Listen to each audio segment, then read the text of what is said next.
Atos 16. Chegou a Derbe e depois a Listra, onde vivia um discípulo chamado Timóteo.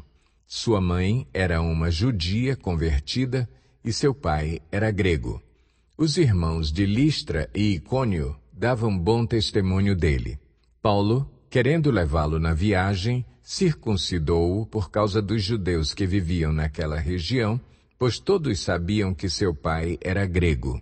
Nas cidades por onde passavam, transmitiam as decisões tomadas pelos apóstolos e presbíteros em Jerusalém para que fossem obedecidas.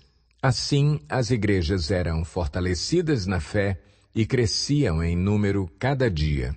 Paulo e seus companheiros viajaram pela região da Frígia e da Galácia, tendo sido impedidos pelo Espírito Santo de pregar a palavra na província da Ásia. Quando chegaram à fronteira da Mísia, tentaram entrar na Bitínia, mas o Espírito de Jesus os impediu. Então contornaram a Mísia e desceram a Troade. Durante a noite, Paulo teve uma visão na qual um homem da Macedônia estava em pé e lhe suplicava: passe à Macedônia e ajude-nos.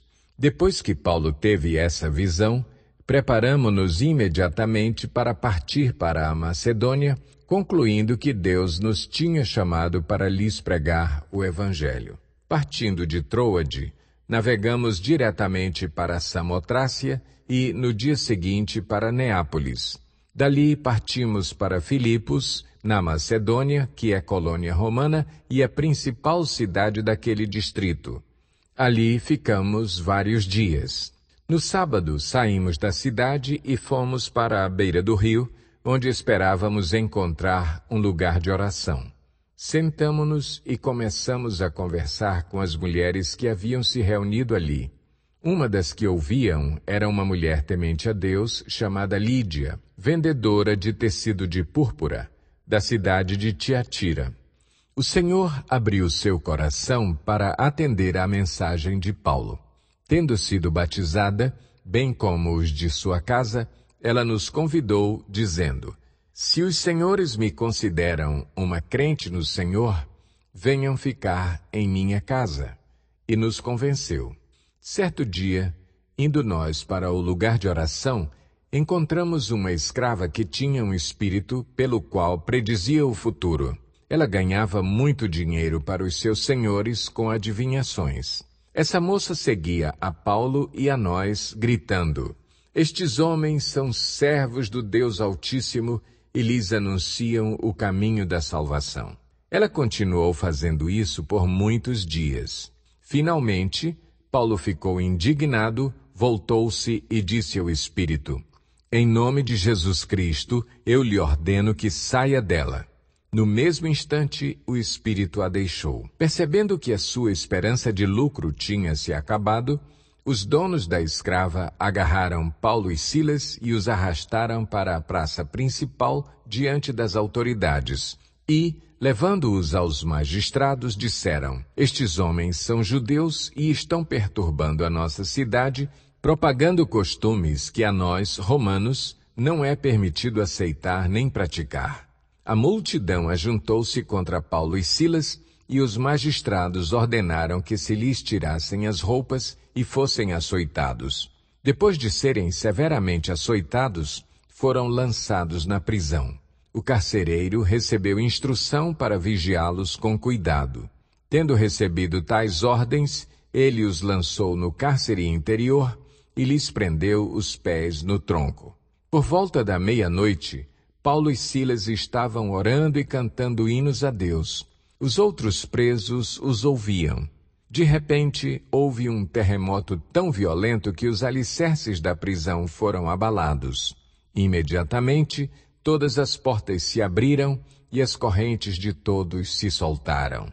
O carcereiro acordou e, vendo abertas as portas da prisão, desembainhou sua espada para se matar, porque pensava que os presos tivessem fugido. Mas Paulo gritou: não faça isso, estamos todos aqui. O carcereiro pediu luz, entrou correndo e, trêmulo, prostrou-se diante de Paulo e Silas. Então levou-os para fora e perguntou: Senhores, que devo fazer para ser salvo?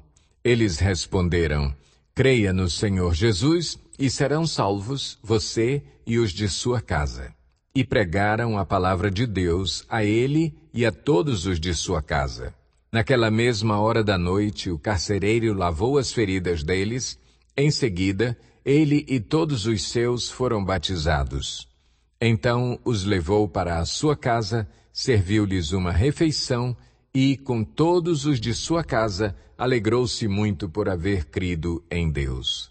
Quando amanheceu, os magistrados mandaram os seus soldados ao carcereiro com esta ordem: solte estes homens. O carcereiro disse a Paulo: os magistrados deram ordens para que você e Silas sejam libertados. Agora podem sair, vão em paz.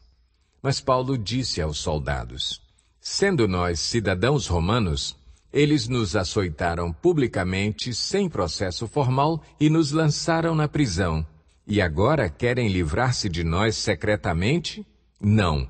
Venham eles mesmos e nos libertem. Os soldados relataram isso aos magistrados, os quais, ouvindo que Paulo e Silas eram romanos, ficaram atemorizados.